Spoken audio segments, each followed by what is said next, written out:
After 6 years, my girlfriend's reckless crash took my leg. Then she abandoned me disabled, so I sued her and forced a massive settlement.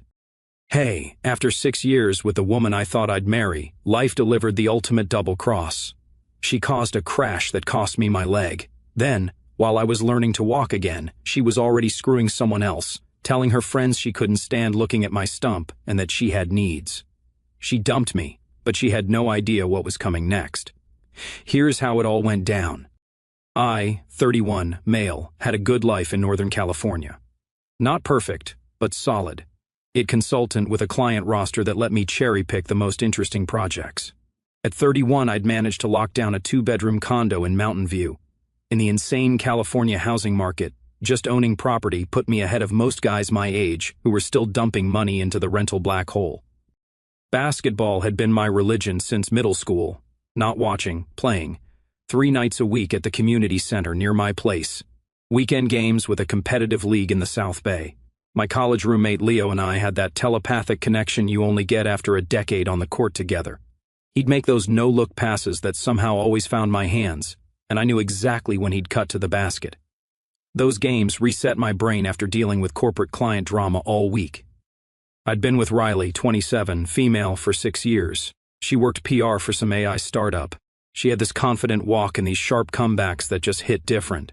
We'd fallen into what I thought was a good rhythm. We did all the typical Bay Area couple stuff, overpaying for vineyard tours in Napa, hiking trails in Marin that were always too crowded, debating which brunch spot had the most ridiculously overpriced avocado toast. Normal stuff. Every relationship has issues. Hers was jealousy flaring up whenever I worked late with female clients. She dropped these passive-aggressive comments about my gym obsession when I chose ball over another mind-numbing work dinner with her startup friends. But I figured that was just standard relationship noise, background static in what was otherwise a decent connection. The Sunday before everything changed is burned into my memory, playing 2-on-2 with Leo and some guys from the league. I was in the zone, dropped 24 points, hit the winning 3 from way outside, felt like Steph Curry for about 10 glorious seconds, grabbed food afterward, talking playoff brackets and stats. Riley had texted 3 times asking when I'd be home, but I figured she could wait. That was my last normal day, the last time I stood on 2 legs, the last day I was dumb enough to think I knew who had my back. The argument started in her parents' driveway in Napa. Riley was pissed I'd been ignoring her all weekend to play basketball. I reminded her that I'd just spent 6 hours making small talk with her dad about his painfully detailed kitchen renovation plans while her mom showed me the same vacation photos 3 separate times. Traffic was light on Highway 29 as she drove us back toward the city. When my phone buzzed with a text from Lisa, a client with server issues, Riley's knuckles went white on the steering wheel. Let me guess, your work wife needs you again. The edge in her voice could have cut glass. It's a server problem. I'm on call this weekend. I kept my voice level, not wanting to escalate. You're never on call when my parents invite us to dinner, but somehow always available when Lisa needs something. I should have just put the phone away. Instead, I kept typing my response. Are you sleeping with her? Riley suddenly demanded. My head snapped up. What? No, she's my client. That's not an answer. Yes, it is. She hired me to fix her company's IT infrastructure. That's it. She accelerated, the Audi jumping forward as her voice got louder. You think I'm stupid? I see how you look at her at company parties. How she always finds reasons to text you after hours.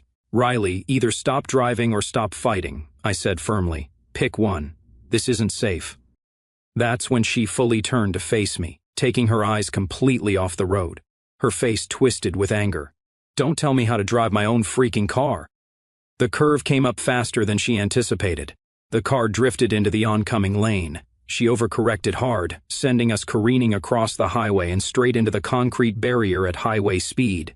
The impact concentrated on the passenger side, my side. Metal crumpled inward, crushing my left leg. There was a moment of searing pain, then nothing. I faded in and out of consciousness in the ambulance, caught fragments of paramedics talking about severe crush injury and vascular compromise. The next few days blurred together in a haze of surgeries and pain meds. The doctors tried to save my leg, but the damage was too extensive. Blood vessels shredded, nerves destroyed, bone pulverized beyond repair. Infection set in quickly. By day 4, the surgical team stood grimly at my bedside. The infection is spreading rapidly. We need to amputate below the knee or risk septic shock. Just like that, part of me was gone forever.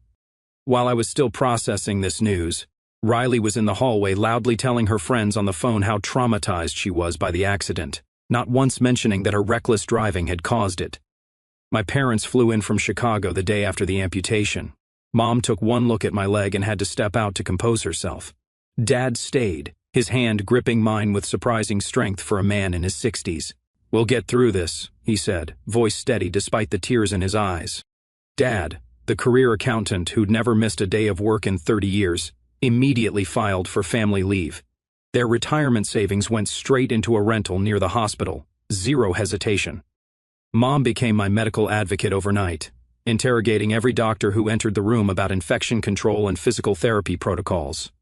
She downloaded medical journals and started dropping terms like phantom limb management and prosthetic options in conversations with the surgical team. The nurses started directing their explanations to her, recognizing she'd retain the information better than I would through the pain med fog. The first month after amputation was pure hell, constant pain, both from the surgical site and phantom sensations from a leg that wasn't there anymore. Basic tasks like showering became major operations requiring assistance. I moved back to our condo, but it might as well have been a prison, second floor, no elevator, stairs I couldn't navigate. Riley made a show of playing the devoted girlfriend at first. She'd help me transfer from bed to wheelchair, drive me to medical appointments, pick up my prescriptions, but I caught the micro-expressions of disgust when she changed my dressings, the way she'd turn away when I struggled with the simplest tasks, how she'd take calls in another room, her voice dropping to a whisper. Leo was my actual lifeline. He'd come by daily, helping me figure out adaptive ways to handle things, bringing real food instead of the takeout Riley would leave in the fridge. He set up a workspace so I could handle remote consulting gigs. Most importantly, he never once made me feel like a burden. Dad flew back twice that month, staying a week each time to help modify the condo, installing grab bars, rearranging furniture for wheelchair access, building a temporary ramp for the front steps. Mom coordinated everything remotely from Chicago. She sent care packages weekly, always including homemade protein bars she knew I liked for basketball games. Now they were just a reminder of what I'd lost. She also set up a spreadsheet tracking all my medical expenses, insurance claims, and appointment schedules. Mom's organizational skills had always been impressive, but seeing her deploy them as my personal healthcare administrator was something else. The depression hit me like a train. Everything I enjoyed was suddenly impossible. No more basketball, no more hiking, no more independence. The medical bills piled up despite insurance, and the rehabilitation process stretched ahead like an endless dark tunnel. 5 weeks after the accident, I was dozing on the couch after a particularly brutal physical therapy session. The pain meds hadn't fully kicked in, leaving me in that gray zone between sleep and wakefulness. That's when I heard Riley on the phone in our bedroom, thinking I was completely out. "It's disgusting, Jen. I can't even look at it without wanting to throw up." Her voice was clear through the thin wall. "The stump is all red and scarred. There's this special sock thing he has to wear. I feel like I'm dating an invalid." A pause as her friend responded. "No, I can't just break up with him right now. Everyone would think I'm a total witch. I need to wait until he's more stable or it'll look really bad." Another pause. "At least a few more weeks, maybe another month. You should see the way people look at us when we go out. All these pitying stares. Like, is this what my life is going to be? Dating the one-legged man? I didn't sign up for this." My stomach dropped as she continued. "Plus, the sex is over. How would that even work now? He can barely make it to the bathroom alone." A bitter laugh. "And I have needs, you know. That's why I've been going to the gym so much. That new trainer, Sam, we've been talking. He asked me out for drinks next week. No, I'm going to go. What Jared doesn't know won't hurt him. I deserve some fun after playing nurse for weeks." I lay perfectly still when she came back into the living room, pretending to be asleep. But something had crystallized inside me. In that moment, I saw her clearly for the first time in 6 years. That night, I texted Leo, "Need to talk private." His response was immediate, "Be there in 20. For the next week, I watched Riley's performance with new eyes, the way she'd touch my shoulder gently when friends visited, then wipe her hand on her jeans when they weren't looking, how she'd talk about our struggle and staying strong together on social media, then spend hours away from the condo with vague explanations. She started coming home smelling like unfamiliar cologne, claiming it was a new essential oil her friend had recommended for stress. The late-night gym sessions increased. The text notifications she'd quickly silence when I entered the room. What she didn't know was that during her working late or meeting friends times, I'd been making calls to my parents, who immediately connected me with a family friend who practiced personal injury law in California, to Leo's brother Mark, who became my personal legal strategist, to former clients in tech security, who helped me set up discrete monitoring systems. Leo helped me install a discrete security cam in the living room that captured her negligence, leaving medications out of reach, ignoring physical therapy routines. For the verbal abuse, I relied on texts and voice memos she left on my phone during arguments. My mom flew out again, ostensibly to help with my recovery, but really to gather evidence, taking photos of my progressing injury, collecting medical records, organizing bills. She'd been an executive assistant for 20 years before retirement, and those skills transferred perfectly to building a meticulous case file. Dad handled the financial aspects remotely, transferring funds to cover what insurance wouldn't, researching prosthetic options I couldn't yet afford. He also started documenting all the modifications he'd made to the condo, keeping receipts for everything from grab bars to the temporary ramp he'd built. These were all expenses directly resulting from the accident. Leo's brother Mark met with me 3 times, always when Riley was out. He was a shark in an expensive suit, taking notes with brutal efficiency as I described the accident and its aftermath. He explained California's negligence laws, comparative fault principles, and how insurance companies typically handled cases like mine. The key, he said, is to stay calm, document everything, and file once you're medically stable. Courts take your condition more seriously when you've shown a clear record of impact and not just emotional revenge. 12 days after overhearing her phone call, Riley came home late, reeking of cologne. She sat down across from me with an expression I recognized, the face people make when they were about to do something shitty, but want to convince themselves they're being noble. "We need to talk," she said, not quite meeting my eyes. I just nodded, waiting. "This isn't working anymore." She took a deep breath. "I've tried, Jared. I really have. But this isn't the relationship I signed up for. What exactly isn't working?" I kept my voice neutral, curious how honest she'd actually be. She gestured vaguely toward my residual limb. "This whole situation. I'm not cut out to be a caretaker. I'm still young. This is the time I should be enjoying life, traveling, having fun, not changing bandages and pushing a wheelchair." When I didn't respond, she seemed to take it as an invitation to be even more brutal. "I can't be with a one-legged man, Jared. I need someone whole, someone who can keep up with me." Her voice hardened. "The physical attraction is gone. I look at you and all I see is the accident. All I see is limitation." I still said nothing, which seemed to frustrate her. "Aren't you going to say anything?" I shrugged. "What do you want me to say? That I'll grow my leg back? That I'll magically heal faster to accommodate your schedule?" "That's not fair," she snapped. "I've put my life on hold for weeks taking care of you." "Is that what you've been doing?" I asked quietly. "When you're at the gym with Sam until midnight taking care of me?" Her face went pale. "What are you talking about?" "I'm not as heavily medicated as you think. I hear your calls. I noticed the cologne. I'm disabled, Riley, not stupid." She switched tactics immediately, tears filling her eyes. "It's not what you think. Sam's just a friend who's been helping me cope. This has been hard on me too." "You know, I'm sure losing your leg would have been much harder," I said flatly. The tears vanished, replaced by cold anger. "You know what? Yes, I found someone better, someone who makes me feel like a woman, not a nurse. Sam and I have been seeing each other for weeks, and he's twice the man you are now." I nodded. "Good for you. I hope you'll be very happy together. You should pack your stuff." "That's it? You're not going to beg me to stay? 6 years together and you're just going to let me walk out? What's the alternative? Grovel for you to stay with someone you find disgusting, someone you've been cheating on while he struggles to relearn how to live? No thanks." Her face twisted with a mixture of relief and insult. Relief that she could leave without guilt. Insult that I wasn't fighting harder. "Fine. I'll be out tomorrow." As soon as she went to bed, I texted Leo and Mark. "She's leaving tomorrow. Green light." The next day, Riley packed her things with cold efficiency. No tearful goodbyes, no reminiscing about our years together. She took her clothes, her electronics, and the small items that were clearly hers. left behind anything that would be complicated to move. Furniture we'd bought together, kitchen appliances, the expensive TV.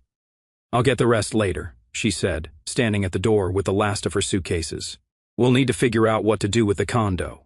"Sure," I agreed easily. "We can discuss that later." She hesitated, maybe expecting more of a reaction.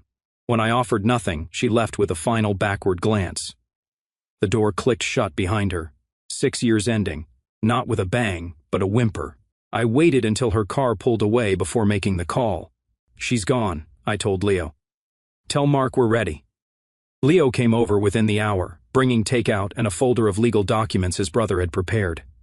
We went through them together, making sure everything was in order. The complaint included detailed accounts of the accident, medical records, police reports stating Riley had been engaged in a verbal altercation with a passenger and had taken her eyes off the road immediately before losing control of the vehicle. Mark had structured the lawsuit to be devastating. We were suing for $1,800,000 in damages. It covered all medical expenses past and future, including multiple prosthetic replacements over my lifetime, lost wages from my inability to work during recovery, diminished earning capacity due to my disability, pain and suffering, which is substantial in an amputation case, and finally, loss of enjoyment of life since my athletic activities were now severely limited. "The negligence is clear-cut," Leo explained, channeling his brother's legal expertise. "She was driving. She was arguing. She took her eyes off the road. In California, that's textbook reckless driving." We waited 3 days, just enough time for Riley to start feeling relieved about her clean getaway, to maybe share a celebratory dinner with Sam, to post something on social media about new beginnings. Then the process server delivered the summons and complaint to her at her friend Jen's apartment. According to the server, she turned white as a sheet when she read the documents, then started hyperventilating. Good. Reality was finally setting in. The call started 20 minutes after service. First Riley, her voice shrill with panic.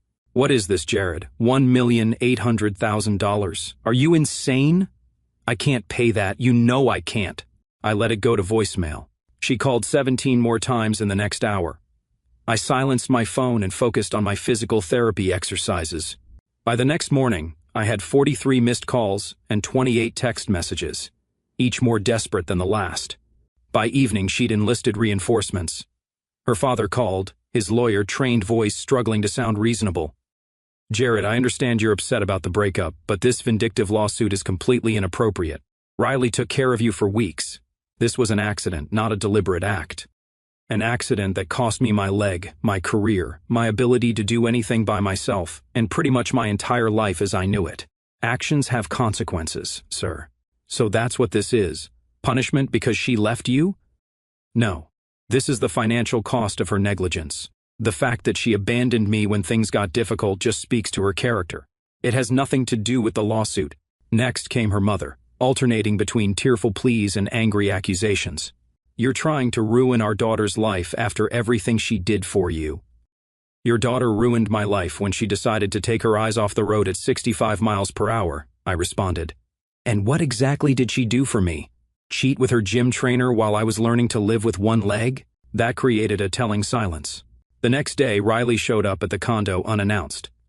I had anticipated this and had Leo there with me. She looked terrible.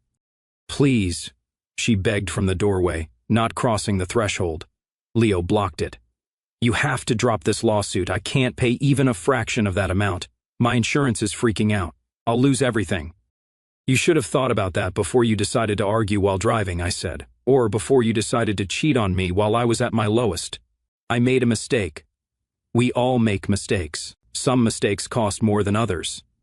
"What do you want from me?" she cried, mascara streaming down her face. "I'll come back. I'll take care of you. I'll do whatever you want." The pathetic offer hung in the air. Once I might have taken it, desperate not to be alone. Now it just disgusted me.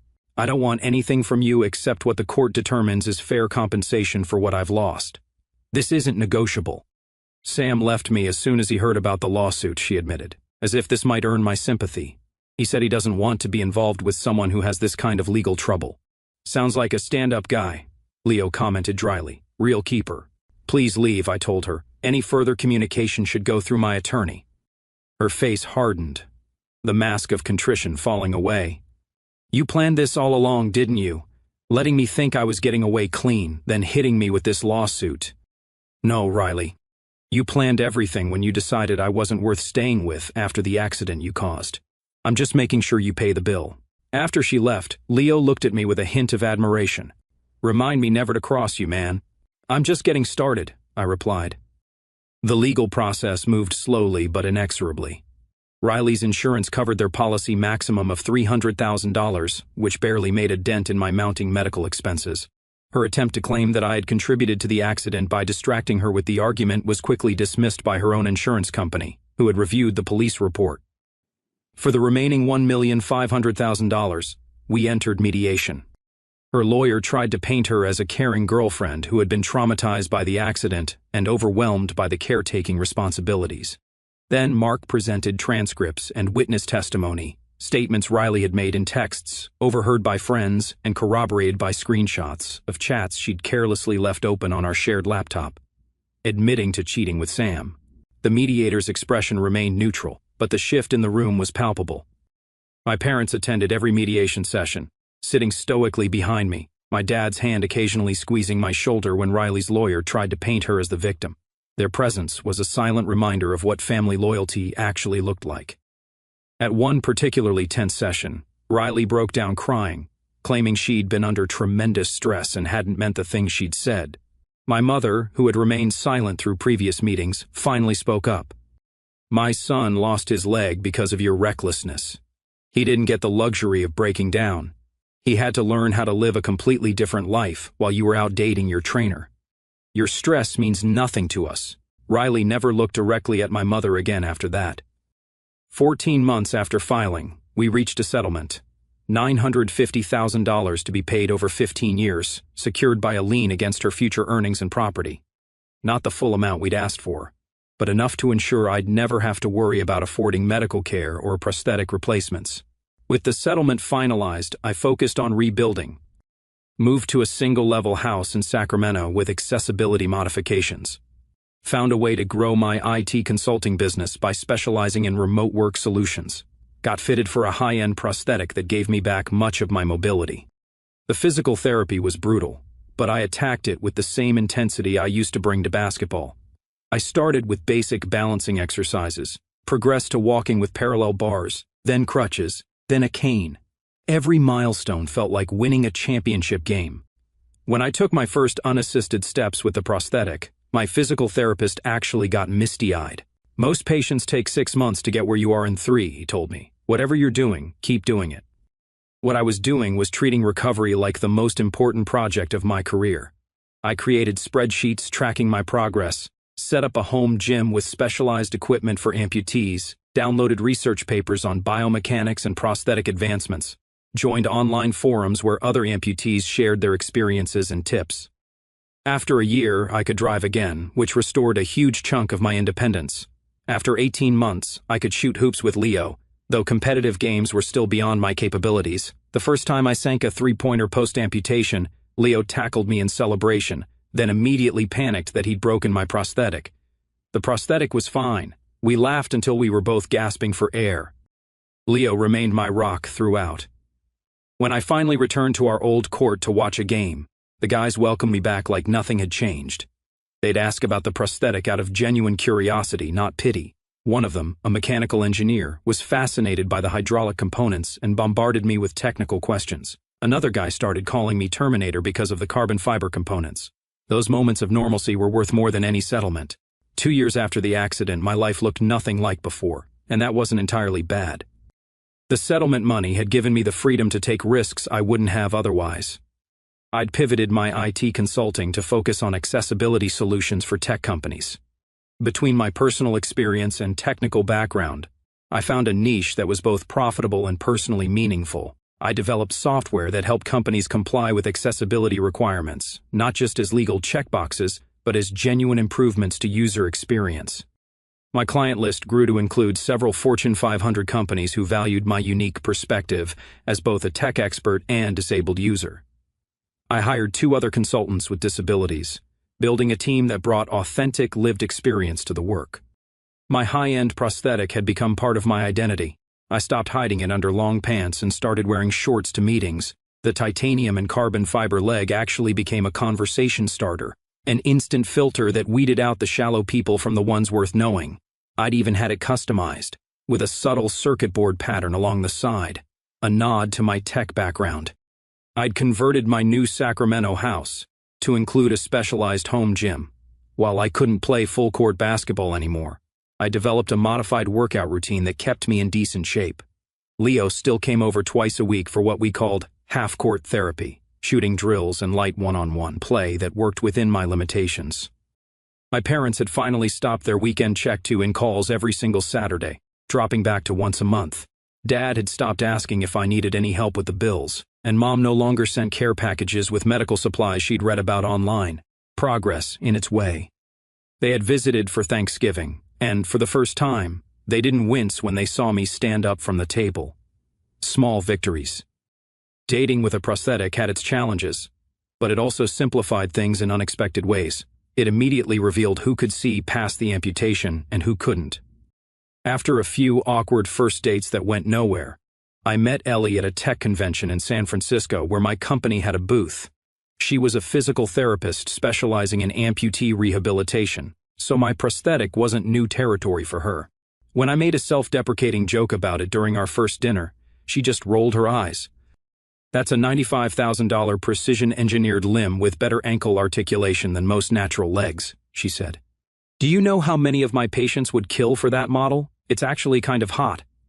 She asked intelligent questions about my recovery process, nodded with professional appreciation when I described my home workout adaptations, and then, most importantly, moved on to other topics. We talked about hiking spots in Northern California, debated the merits of different programming languages, and discovered we shared an embarrassing love for cheesy sci-fi movies. 6 months into our relationship, things were solid. She understood the phantom pain nights without explanation, knew when to help and when to let me struggle through something on my own, and never made me feel like I was broken or incomplete. When we moved in together, she reorganized her apartment for better accessibility without making a big deal about it. Just quiet, practical adjustments that made my life easier. I didn't think about Riley much anymore, but occasional updates filtered through mutual friends. Her life had imploded after the lawsuit. The settlement payments had forced her to move back in with her parents in Napa. She'd lost her PR job when the company did a background check and found news articles about the case. Her credit was ruined, making it impossible for her to rent her own place or get a car loan. She'd started dating some investment banker she met at a bar in San Francisco, a guy who apparently hadn't bothered to Google her before getting involved. According to our mutual friend Chris, she'd been trying to rebuild her life, even talking about moving to Seattle with a new boyfriend. Then karma struck with surgical precision. Chris called me on a random Tuesday night. "Dude, did you hear about Riley?" "No. What happened?" I was only half interested, scrolling through client emails while we talked. She was at her boyfriend's place in the city. They were cooking dinner and she knocked over a pan of hot oil. It caught fire and splashed all over the right side of her face and neck. I stopped scrolling. "Jesus Christ, is she okay?" "Alive, yeah, but her face, man. 2nd and 3rd degree burns. They're saying she'll need multiple surgeries, skin grafts, the works." And get this, her boyfriend bailed, ghosted her while she was still in the hospital, told their friends he couldn't handle looking at her and didn't sign up to be a caretaker. The symmetry wasn't lost on me. That's intense. "Yeah, her parents had to come get her from the hospital. She's back living with them again." Chris paused. "Thought you'd want to know." I thanked him for the update and hung up, sitting with the news. I didn't feel the satisfaction I might have expected, just a hollow recognition of how quickly life can change, how fragile our bodies are, how conditional some people's love turns out to be. 4 months passed. I was working from home when the doorbell rang, probably a package delivery. I opened the door without checking and froze. Riley stood on my porch. The right side of her face was a landscape of angry red scars and uneven skin grafts. Her once symmetrical features were now distorted, the corner of her mouth pulled down in a permanent grimace. She'd tried to cover it with makeup, which somehow made it more jarring. "Hi, Jared," she said quietly. I stood there, unable to find words, my brain struggling to reconcile this person with the woman I'd known for 6 years. "Can we talk?" she asked. I hesitated, then stepped back, holding the door open. She walked past me into the living room, her eyes darting around, taking in the accessible modifications. "Nice place," she said, clearly uncomfortable. "Thanks." I gestured to the couch. "You can sit." She perched on the edge of the sofa. I took the armchair across from her, my prosthetic leg visible below my shorts. She looked at it briefly, then away. "I don't know how to start this," she said finally.